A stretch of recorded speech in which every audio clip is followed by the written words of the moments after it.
Amalaki Ekadashi.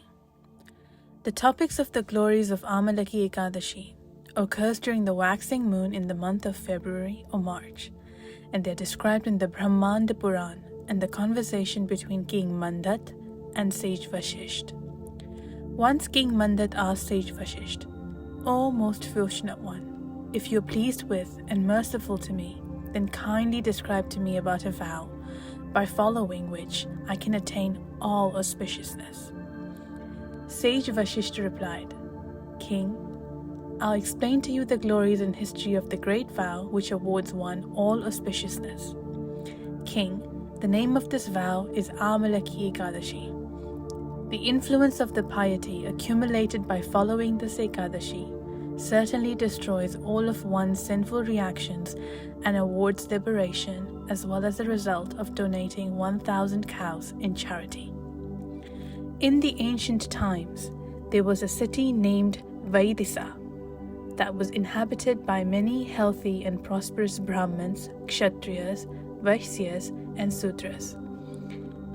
O lion-hearted king, there was no atheist or sinful person in this beautiful city. The entire city was filled with the sound of Vedic mantras. In this famous city, there lived a truthful, pious king named Chaitrarat, who was born in the family of the king Basabinduk, a member of the dynasty of the moon. King Chaitrarat was powerful, heroic, opulent, and well-versed in the scriptures. During his reign, the king, all auspiciousness and prosperity was found in the kingdom. All his subjects were attached to the devotional service of Lord Vishnu, and all of them observed the vow of Ekadashi. Due to remaining engaged in the devotional service of Lord Hari, everyone lived happily in the kingdom. There was not a single poor or miserly person in the kingdom.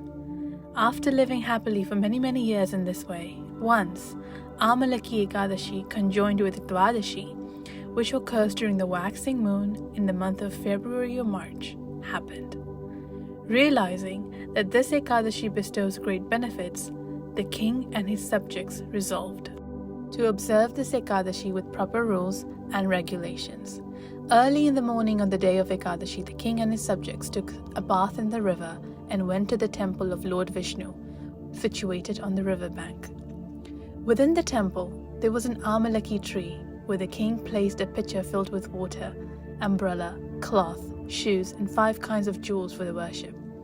Thereafter, the king worshipped Lord Parshuram and Amalaki by offering water, shoes, canopy, gold, diamonds, rubies, pearls, sapphires, and fragrant incense. The king, led by the sages and followed by his subjects, offered prayers to Lord Parshuram as follows: "O Lord Parshuram, son of Renuka, O you who is situated under the shade of the Amalaki tree, bestower of material enjoyment and liberation, I offer my respectful obeisances to you." They offered prayers to the Amalaki tree as well. "O Amalaki, sustainer of the universe, offspring of Lord Brahma, destroyer of all sins, we offer our respectful obeisances to you. Kindly accept our offering."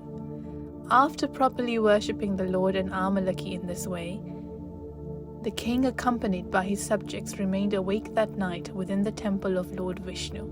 They sang songs and offered beautiful prayers with devotion in praise of the Lord and the Amalaki tree. At that time, by the arrangement of providence, a hunter came.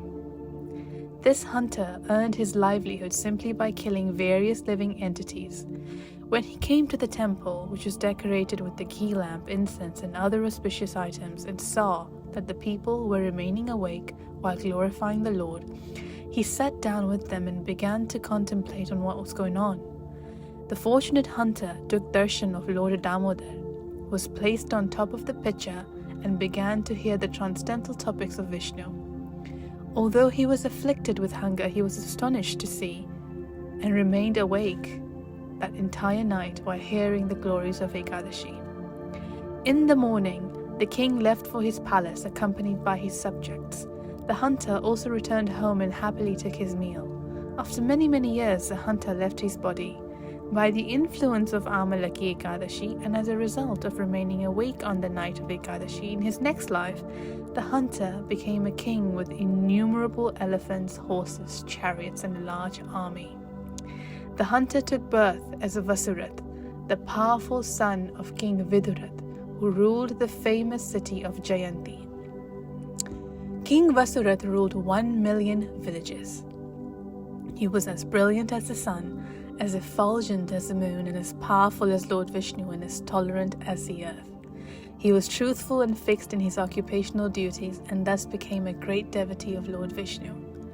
One day, King Vasurat, who was very kind and charitable, lost his way while hunting in the forest. He was extremely tired and afflicted with hunger. Not finding any other alternative, the king lied down within the dense forest, using his arm as a pillow. At that time, some lakes who lived in the forest came before him and began to torture him in various ways. Considering the king to be their enemy, they attempted to even kill him. They thought that this king had previously killed their fathers, mothers, sons, grandsons, and uncles, and had compelled them to wander aimlessly. Speaking in this way, the Mleks took up their different weapons and began to beat the king. But to their utter surprise, none of their weapons touched the body of the king. And as a result, the king did not feel any injury at all. When all their weapons were used up, the Mleks became morose and lifeless due to fear. They lost all power to move any further. At that time, a beautiful, extraordinary woman, decorated with various ornaments and fragrant sandalwood paste, appeared from the body of the king. She was decorated with an attractive flower garland, and her eyes were reddish hue due to anger. She raised her eyebrow, and holding a disc in her hand, she rushed towards the Mleks to kill them in an angry mood. Within a moment, that powerful woman killed all the sinful Mleks. After this incident, the king woke up. On seeing such a ghastly scene, the king, who had just gotten up from the sleep, became frightened and stunned. When the king saw his fierce-looking enemies lying killed, he became astonished and said, "Well, alas, who is that most well-wishing friend of mine who has protected my life by killing these powerful enemies, and convey my heartfelt gratitude to them for this great act?" At that time, a voice from the sky was heard. Who else except Lord Keshav is capable of protecting his surrendered souls? He alone is the maintainer of surrendered devotees.